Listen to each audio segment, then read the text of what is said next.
সবার উপরে মনুষ্যত্ব, তাহার উপরে কেউ নাই। সেই মহাপুরুষ স্বামীজি বলেছিলেন, আজ তার 163তম জন্মোৎসব।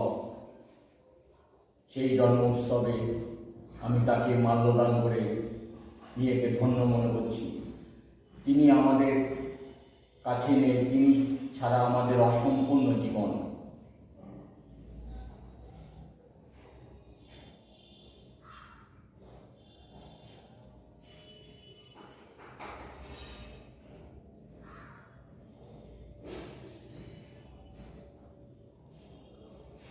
জীবে প্রেম করে যেই জন, সেই জন সেবিছে ঈশ্বর।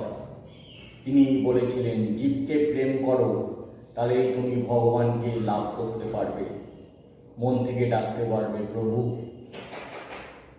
জয় স্বামীজি জয়। 1863 সালে 12ই জানুয়ারি তিনি জন্মগ্রহণ করেছিলেন।